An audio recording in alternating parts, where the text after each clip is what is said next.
We're in Park City for the press launch of the Cadillac Lyriq. Now this is the first all-electric Cadillac, significant for several reasons.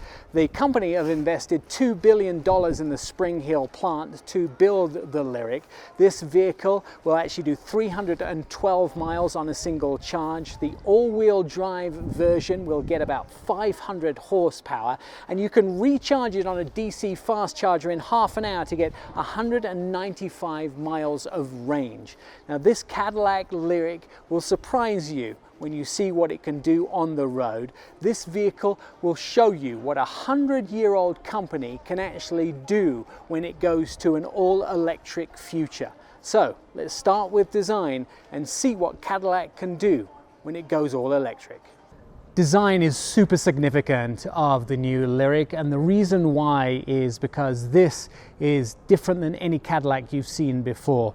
The front here is very Cadillac because this is a depiction of the original Cadillac badge, and these lines are laser-etched lights. And when you see the sequence of them lighting up, this is unique to this specific Cadillac.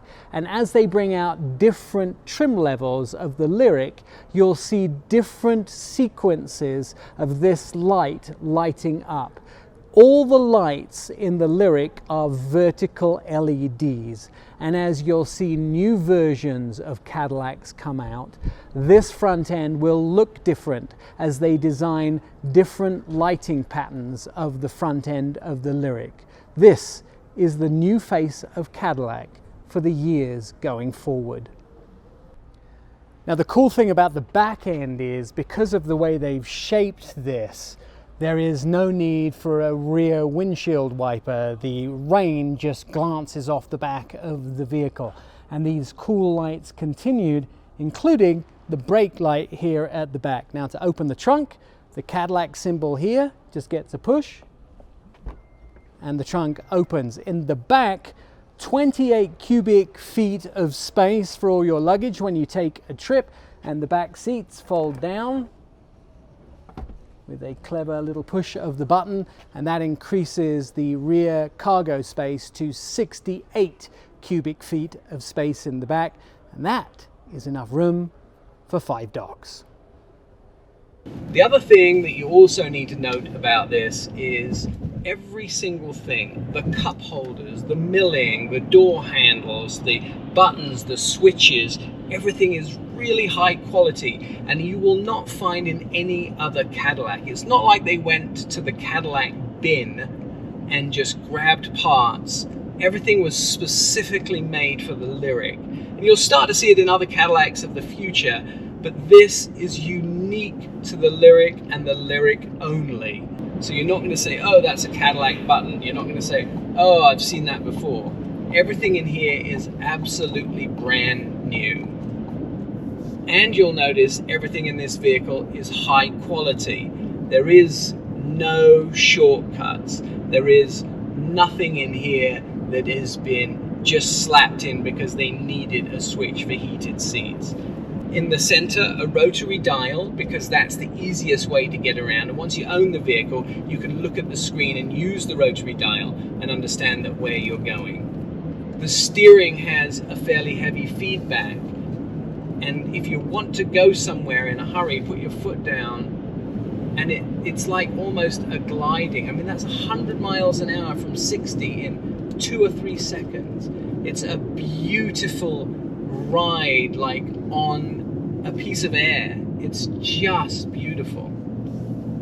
Now this also has the camera mirror, which is one of the best I've actually seen. They've come so far now. I have trifocals, and normally I can't use a camera mirror because I can't get the focus right in the mirror. This is actually usable. This has Super Cruise. Of course, you'd expect that in a GM vehicle, so now we're on the freeway. And notice the other thing too, this actually has very little noise. Can you hear any road noise? No, we heard the truck passing by, but there is hardly anything coming from the outside. And that is super significant for a bunch of reasons. And the way I like to explain this to everybody is, imagine you want to drink the purest, cleanest, freshest water. And that's sort of the approach that Cadillac took, I think, on the inside of this vehicle.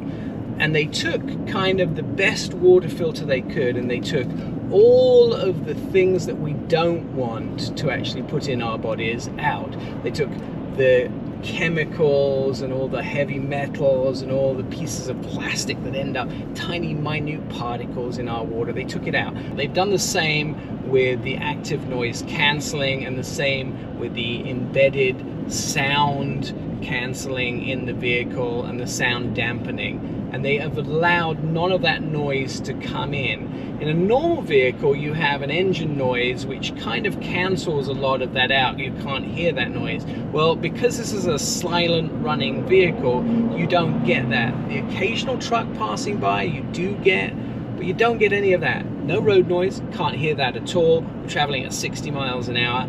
There is no environmental noise. They have taken it all out of this vehicle, and all you do get is the pleasant noise of me talking inside the vehicle. This is clear and crisp. It's beautiful sound, and that's all you get. They have noise cancelling. They have sound dampening from the external sound. I have no environmental sound battering my ears right now. I'm getting fresh, clean environment, plus a 19 speaker AKG system in here, which allows me, as my friend Andy always says, to have a beautiful concert. The most significant thing when you jump into the driver's seat is the single display across 2/3 of the dash. This is one screen. It's not multiple screens. It's 33 inches of LEDs that makes up most of the dash space. And that's the first time I've seen that much space be one screen.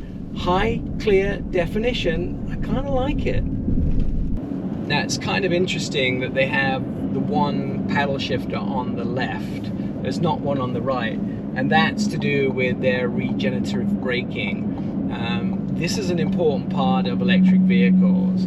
And as we go downhill, purposely in this portion of the review, we're on a freeway going downhill around 65 miles an hour. We're going to use this to capture some electrical power. And if you engage it, it's now braking to capture energy. So I'm capturing at this point minus kilowatts. It's showing me on the dash. So I'm actually capturing 6, 7, 8, 10 kilowatts here of braking. I'm going into the positive. Now 48. It shows me, and I'm not sure how realistic that is, but it's capturing energy as I go downhill because I've engaged this. It actually is quite astounding how much it's braking for me. So that is the one pedal drive. So you can use that by sort of holding it in, and it's sort of a manual brake, if you will. So I started off with about 275 miles. I wore it all the way down to around 260. And now with the regenerative braking, 275 miles again. I'm Nick Miles.